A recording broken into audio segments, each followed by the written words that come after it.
যদি প্রশ্ন করি, আচ্ছা তুমি কি শুধু বলছো কাঙালের ঠাকুর, তুমি কি সত্যিই কাঙালকে উদ্ধার করো? তুমি কি সত্যি কাঙালকে উদ্ধার করো? যদি প্রশ্ন করি, শাস্ত্রকার প্রমাণ দিয়ে দেবেন। কেমন করে? পুরী ধামের জগন্নাথকে দিয়ে প্রমাণ করে দেবেন। এক বুড়িমা ছিলেন, তিনি হতদরিদ্র। তার বাসস্থান তেমন পরিপাটি নয়, বসার মতো জায়গা দেবে এমন বাসস্থান তার নেই।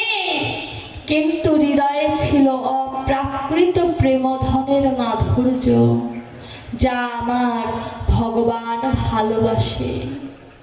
তা আমার ওই বুড়িমা কি করতেন?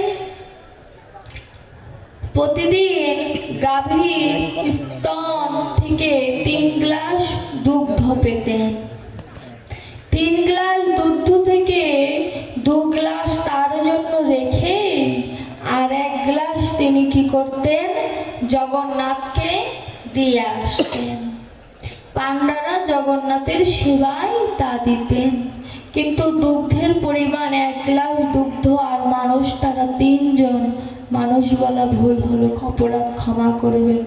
তারা জগন্নাথ, বলরাম, সুভদ্রা, তারা 3 জন, গ্লাসে দুধ হচ্ছে 1 গ্লাস, সেবা নেবে কেমন করে? তখন তিনি চিন্তা করলেন, ভজনে যদি চতুরতা করি তাহলে অপরাধ হয় না। দেখুন চতুরতা কেমন করে করতে হয়। তো জগন্নাথের কাছে যেতে গেলে সামনে একটা ছোট নদী পড়ে। তিনি কি করেছে? নদীর থেকে জল নিয়ে দুধের মধ্যে ঢেলে দিয়েছে। ঢেলে দিতে আরো দুধ বেশি হয়ে গেল, যেটা আর কি আমরা করি গৃহস্থকে ঠকানোর জন্য, ভক্ত ভগবানকে ঠকানোর জন্য এই ব্যবস্থার পরিকল্পনা করলেন। জগন্নাথ তো জাগ্রত, জগন্নাথ হাসছেন যে এমনও ভক্ত হয় জগতে সবাইকে ঠকায় শুনেছি, আমাকে ঠকানোর চিন্তাধারা এসেছে মনে, বাহবা দিচ্ছেন। আচ্ছা ভক্তটা কেমন একটু পরীক্ষা করতে হয়। তার বুড়িমা মনে মনে বলছে, কপটতা করি আর চতুরতা বা চুরি করি, তোমার মন্দির ছাড়া আমি অন্য কোথাও যাব না। এবার ওইভাবে 3-4 দিন পান্ডার কাছে জল মিশ্রিত দুধ দিয়ে আসছে। এবার কিছুদিন পরে জল মিশাতে যে জলের সাথে ছোট্ট একটি মাছ দুধের ভিতরে চলে গেছে। হরি বল। বুড়িমা তো বয়স হয়ে গিয়েছে, চোখে ভালো দেখে না, বুঝতে পারেনি যে জলের সাথে সাথে ছোট্ট একটি পুঁটি মাছ চলে গিয়েছে। এবার যখন পান্ডার কাছে দিয়েছে, পান্ডা ভোগ নিবেদন করে দিয়েছে, দেওয়ার পরে দেখে দুধের মধ্যে কি যেন নড়ে। দেওয়ার পরে এখন পান্ডা ভোগ কাছে নিয়ে এসে দেখে কি যে মাছ নড়ছে। এবার বুড়িমাকে ডেকেছে যে তোমার এত বড় স্পর্ধা, তুমি আমাকে দিয়ে অপরাধ করিয়ে নিলে। আমি জগন্নাথের কাছে মাছ সহ দুধ দিলাম, আমার অপরাধ হয়ে গেল তোমার কারণে, তুমি আর কোনোদিন মন্দিরে আসবে না। পান্ডার কথা তৎকালীন সময়ে না শুনলে তার গর্দান যাবে, এতে কোনো ভুল নাই। বুড়িমা এবার বাড়ি চলে গিয়েছে, ওই দুগ্ধ নিয়ে বাড়ি চলে গিয়েছে, মাছ সহ দুগ্ধ নিয়ে চলে গিয়েছে। বাড়ি যেয়ে বলছে, প্রভু আমি চতুরতা করেছি এটা সত্য, কিন্তু আমি তো জানতাম না যে দুধের মধ্যে মাছ আছে, সুতরাং আমি ক্ষমার যোগ্য। আমি জেনে বুঝে দিইনি, জেনে যদি দিতাম তাহলে আমার অপরাধ হতো। যেহেতু আমি জেনে দিইনি, সুতরাং আমি তো ক্ষমার যোগ্য। এত বড় শাস্তি তুমি আমায় কেন দিলে? কি অপরাধ করেছি? ও আমি দরিদ্র, তো তোমায় তো ভালো দুগ্ধ দিতে পারি না, তাই তুমি আমাকে বের করে দিলে। দেখুন ভগবানকে ভালোবাসতে কিভাবে হয়। ভক্ত চরিত্র না শুনলে কোনোদিন ভগবানকে ভালোবাসার মাধ্যম জানা যায় না। বুড়িমা কেঁদে কেঁদে বলছো, আমি দরিদ্র বলে তুমি আমার সেবা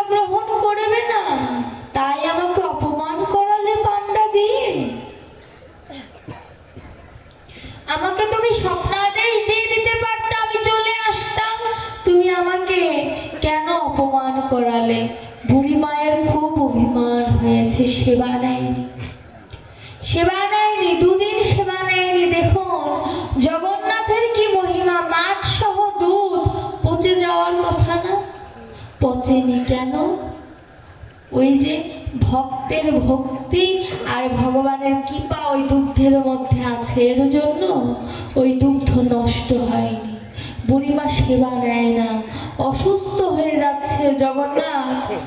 এবার চিন্তা করলেন ভক্তকে কৃপা না করলে, ভক্ত যদি মরে যায় আমাকে সবাই অপরাধী বলবে। যে আমি মুখে বলি আমি দরিদ্রের ভগবান, আমি পতিতের পাবন, কিন্তু আমি যদি পতিতকে উদ্ধার না করে আসি ভক্তরা বলবে আমি হয়তো মিথ্যা বলেছি। এবার বুড়ি মায়ের কাছে রাত্রিতে এক বৈষ্ণবের রূপ ধারণ করে জগন্নাথ গিয়েছেন। জগন্নাথ যে বুড়িমাকে বলছে যে আমাকে সেবা দিতে পারো, বুড়িমা তো চেনেনি, শুধু দেখলেন তার ঘরটা যেন আলোকিত হয়ে গেল। বুড়িমা জিজ্ঞাসা করছে তুমি কে হে? তুমি আসা মাত্র আমার ঘরটা আলোকিত হয়ে গেল। জগন্নাথ চিন্তা করলেন যে আমি ধরা পড়লে চলবে না, ধরা পড়লে আমার লীলা বিস্তার হবে না, আমার ধরা পড়লে চলবে না। বলছে তুমি তো চোখে কম দেখো, কি দেখতে না কি দেখেছো? বলছে আমার খুব ক্ষুধা পেয়েছে, তুমি কি আমায় সেবা দিতে পারো? বুড়িমা তখন বলছে আমার ঘরে তো কিছু নেই, ওই কিছুটা দুগ্ধ আছে। কোন দুগ্ধ? ওই যে যেটা মন্দির থেকে এনেছে। বলছে কিছুটা দুগ্ধ আছে, দুগ্ধের মধ্যে একটি ছোট মাছ আছে, তুমি কি সেটা সেবা নেবে? বলছে তুমি মাছটা ফেলে দিয়ে দুধটা গরম করে, তুমি দুধটা ঠান্ডা করে তারপর তুলসী পত্র দাও, দিয়ে তুমি তোমার গুরুদেবকে স্মরণ করে তুমি ওটা আমাকে দাও। দেখুন ভজনটা কত সুন্দর।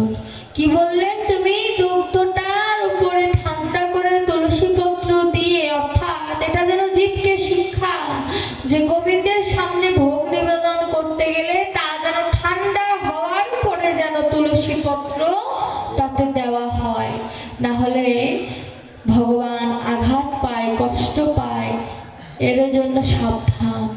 তারপরে তুমি গুরুকে স্মরণ করে, অর্থাৎ তুলসী পত্র নিবেদন করার পরে আপনি ব্রাহ্মণকে দিয়েই হোক আর নিজেই সেবা দিন না কেন, তার উপরে গুরু মন্ত্র জপ করবেন, তখন তা প্রসাদে পরিণত হবে। তারপরে বলল তুমি আমাকে সেবা দাও। বুড়ি মায়ের কাছ থেকে সেবা নিয়ে এবার জগন্নাথ রূপী সেই বৈষ্ণব বলছে যে আমার তো যাবার জায়গা নেই, এক রাত কি তোমার গৃহে আমি থাকতে পারবো? শুধুমাত্র একটু অভিমান করেছিল জগন্নাথের সাথে, অভিমানের কারণে জগন্নাথ ওই কুড়ে ঘরে চলে এসেছে রাজ্য সিংহাসন ত্যাগ করে। বলছে ঠিক আছে তুমি আমার ঘরে থাকো, তাতে সমস্যা নেই, শীতের রাত, আমার তো কাঁথা কম্বল নেই, আমার একটি ছেঁড়া চাদর আছে, তোমার যদি কষ্ট না হয় তুমি তা জড়িয়ে থাকতে পারো। এবার জগন্নাথ বলছে কত তো রাজপালককে ঘুমিয়ে দেখেছি, এবার একটু ভক্তের কুড়ে ঘরে থেকে দেখি যে আমার ভক্তের ভক্তিটা কেমন। জগন্নাথ রাতটা পার করে ভোরবেলা জগন্নাথ অদৃশ্য হয়ে গেলেন। বুড়িমা চিন্তা করলেন বৈষ্ণব বাবা গেল কোথায়? কোথায় গেল? গেল তো গেল, আমার ছেঁড়া চাদরটা পর্যন্ত নিয়ে গেল, আমার তো আর কিছু নেই, এই চাদরটা নিয়ে গেল। নিজের দিকে তাকায়নি যে নিজের গায়ে দামি শাল জড়ানো আছে। হঠাৎ করে যখন নিজের গায়ে হাত দিয়েছে বুঝতে পারলেন যে তার গায়ে দামি শাল। এই শালটা রাজা জগন্নাথকে দিয়েছে। বুড়িমা চিন্তা করলেন যে সকালবেলা যখন পান্ডা জগন্নাথের গায়ে শাল দেখতে পাবে না, হইচই পড়ে যাবে, রাজ্যে যার কাছে পাবে তাকেই শুলে চড়াবে। আমি বরং রাজার কাছে যে আমি সম্পূর্ণ ঘটনাটা খুলে বলি। রাজাকে বলছে, রাজা সত্য বললে আপনি আমাকে শাস্তি দেবেন না তো? রাজা বলছে, তুমি নির্ভয়ে বলো। বলছে, রাত্রিবেলা আমার ঘরে বৈষ্ণব এসেছিল, আমার ছেঁড়া চাদরে নিয়ে যেয়ে আমাকে তার দামি চাদরটা দিয়ে গিয়েছে, কিন্তু এই চাদরটা আমি যতটুকু চিনি আপনি জগন্নাথকে দিয়েছিলেন। রাজা আশ্চর্য হয়ে গিয়েছে যে কিভাবে সম্ভব। পান্ডাকে ডাক দিলেন, ডাক দিয়ে বললেন এই বুড়িমার সকল ঘটনা। পান্ডা বলছে যে এই বুড়িমাকে তো আমি তাড়িয়ে দিয়েছিলাম মন্দির থেকে। বুড়িমা সত্যি করে বলো, তুমি চুরি করোনি তো? বুড়িমা বলছে, চুরি মানুষ কার জন্য করে? বাড়ির আত্মীয় স্বজনের জন্য, কিন্তু আমার তো জগন্নাথ ছাড়া আর কেউ নাই। আমি চুরি করব কার জন্য?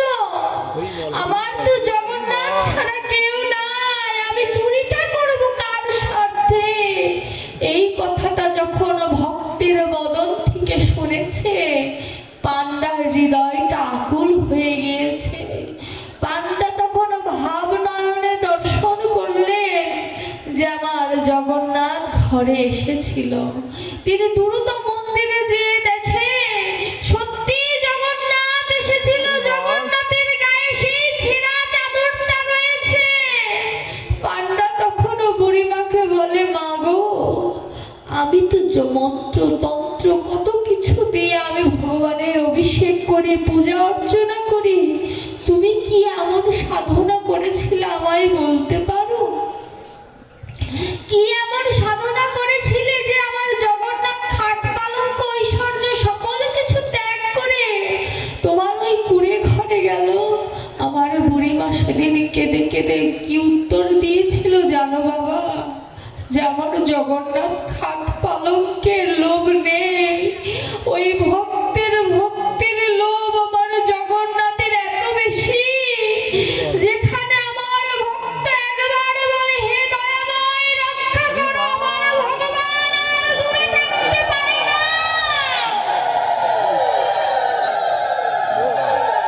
আমার ভগবান আর দূরে থাকতে পারে না।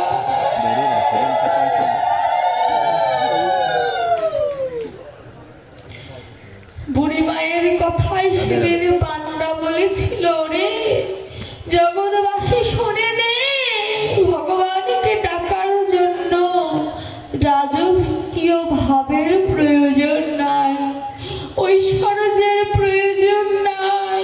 ভগবানকে ডাকতে গেলে একটু মনটা ভগবানের চরণে নিবেদন করে দাও। কত ডাকি ভগবানকে, কিন্তু ভগবান আমাদের ডাক শোনে না কেন?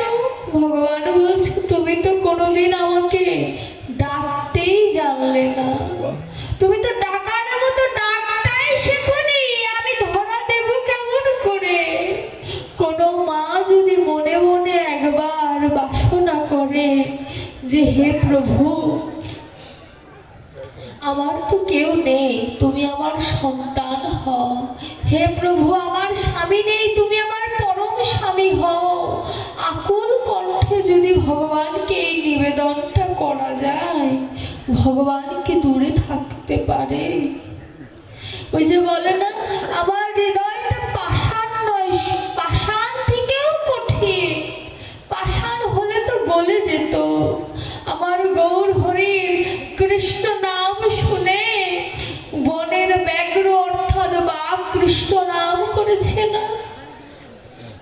হাড়ি খমস দিয়ে যখন আমার গৌর হরি যায়, বাঘ সামনে পড়েছে, বাঘকে বলছে একবার কৃষ্ণ কহ।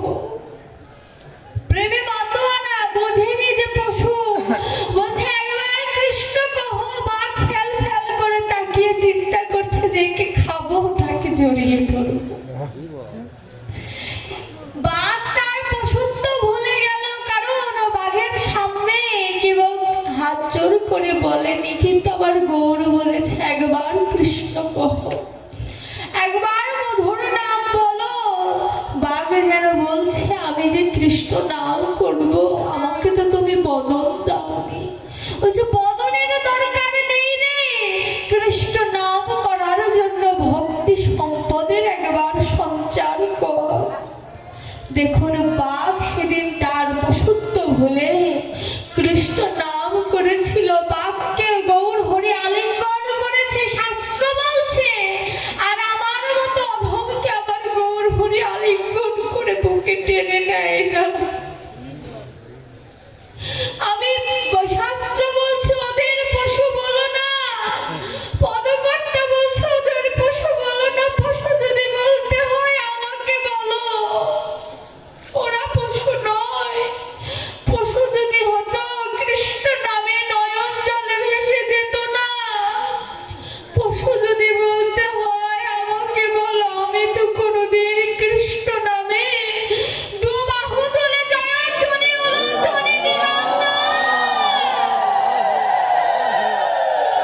বলো।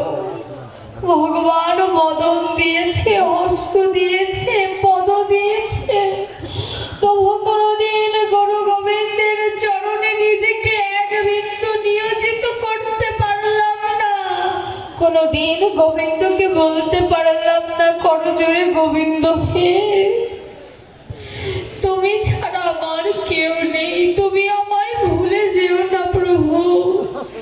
যেদিন এই দেহ থেকে প্রাণ পাখটা বের হয়ে যাবে, যেদিন ওই শ্মশান ঘাটের সৎকার্য করে সবাই চলে যাবে প্রভু, সেদিন তুমি আমায় ছেড়ে যেও না।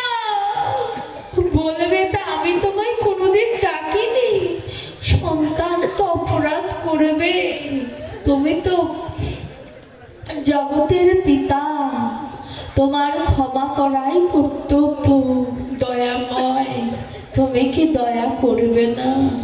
মুখের কথা, কথার কথা বললে হবে না, আমি যেমন করে বলছি এমন করে বললে হবে না। মনের আকুতি সহ যদি কোনোদিন ঠাকুর ঘরে বসে গোবিন্দের চরণে তুলসীর পত্র আর নয়ন জল দিয়ে যদি নিবেদন করা যায়, যেদিন সবাই ফেলে আসবে, সেদিন আমার গোবিন্দ ফেলে যাবে না। সেদিন আমার গোবিন্দ বলবে, ওরে ভক্ত, সুসময় আমায় মনে করিস আর না করিস, দুঃখের সময় আমায় মনে করিস, ওই দুঃখের সময় আমি তোর ঢাল হয়ে পেছনে দাঁড়িয়ে থাকবো। কেউ থাকুক আর না থাকুক, আমি গোবিন্দ ভাগবতকে সাক্ষী রেখে বলে গেলাম, যে কোনো ভক্ত যদি বিপদে পড়ে, ভক্তের পাশে যদি কেউ না থাকে, আমি গোবিন্দ তার জন্য নিজের দেহটা এই মাটিতে পেতে দেব।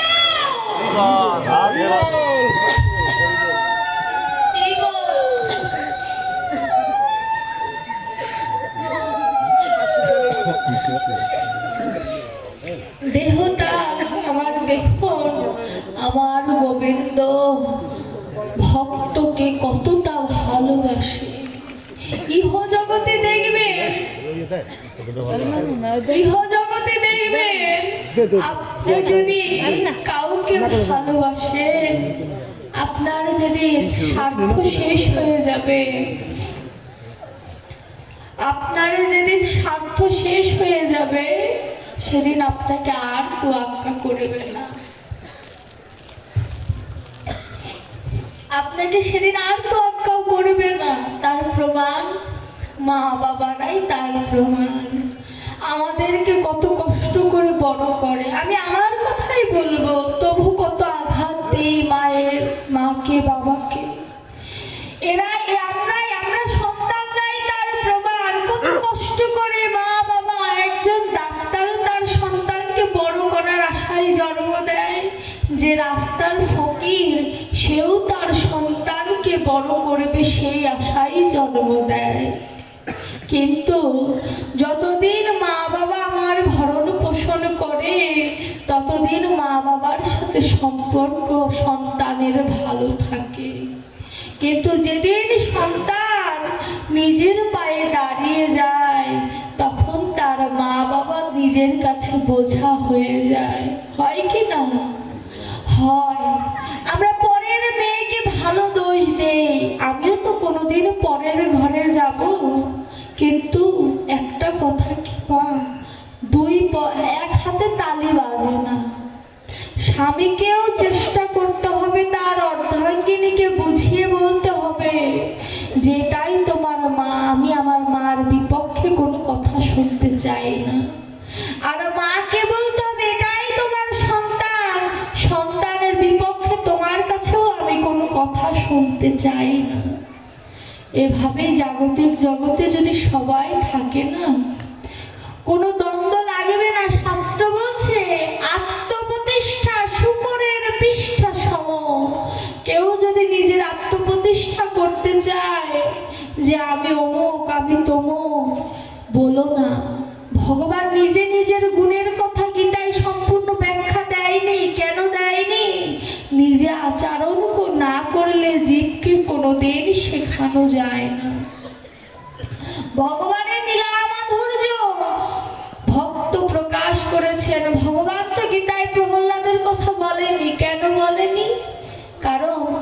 বললে ভক্ত ভাববে যে ভগবান নিজের গুণের কথা নিজে বলছে, এটা ভক্ত প্রকাশ করেছে। আমি এই ব্যাস আসনে আসার পূর্বে বাবাজি আমার নামে অনেক কথা বলেছে, কিন্তু আমি এই কথাগুলোর যোগ্য নই। কেন জানি?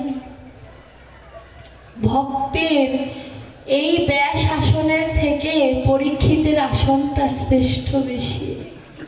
আমি যেখানে থাকি না, আমি প্রত্যেকটা জায়গায় বলি এই কথাটা, কিঞ্চিত পূর্ণ লাভও যদি হয়, আসন ত্যাগ করার পরে যেভাবে আপনারা আমার দিকে এক প্রকার অ্যাটাক করে, ভজন আর ওখানেই শেষ হয়ে যায়। আমার তো চরণ হয়নি, তবু আমার চরণ ধুলে আপনারা নিয়ে আমার ভিতরে পা দিয়ে দিচ্ছেন। আর ডাক্তারি পড়ার কথা, এটা আপনাদেরই আশীর্বাদ, আমার কিছু না। আমার মা বাবা চেষ্টা করেছে, ওখান থেকে পেরেছি, কিন্তু আমি আমার ডাক্তারি পেশায় বড় হতে চাই না, আমি ভক্তের চরণ ধুলে পেয়ে বড় হতে চাই। আমি ডাক্তারের কথা পেয়ে যেন আমি এই বিশ্বব্রহ্মাণ্ডে পরিচিত না হই, আমি যেন আপনাদের ভক্তদের সন্তান, ভক্তদের মা, ভক্তদের কন্যা, এই পরিচয়ে যেন আমার পরিচয় হয়, এই আশীর্বাদ আমাকে করবেন। আমি আর কিছু চাই না, আপনাদের চরণ ধুলেই যেন আমার শ্রেষ্ঠ সম্বল হয়। কোনোদিন যেন আমার ভেতরে অহংকার সৃষ্টি না হয়, এই আশীর্বাদ আমাকে করবে। কারণ ভগবান বলেছে, আমি ভক্তের অভক্তের সকল কিছু সইতে পারি, কিন্তু অহংকার কোনোদিন সহ্য করতে পারি না। এই অহংকার এমনই একটি বস্তু, এই অহংকারের কারণে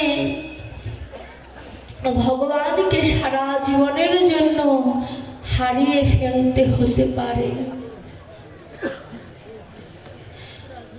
ভজনের পথে দুটি বাধা আছে, একটি হচ্ছে কামিনী, আরেকটি হচ্ছে কাঞ্চন। কিন্তু আমার ভাগবত বলছে, কামিনী কাঞ্চনের থেকেও বড় বাধা হচ্ছে এই অহংকার, আত্মপ্রতিষ্ঠা।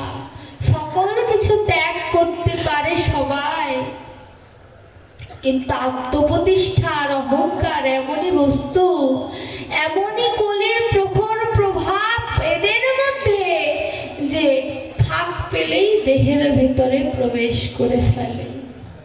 সুতরাং ভজন করতে গেলে নিজের দেহটাকে পরিপূর্ণ ভালোবাসতে হয়।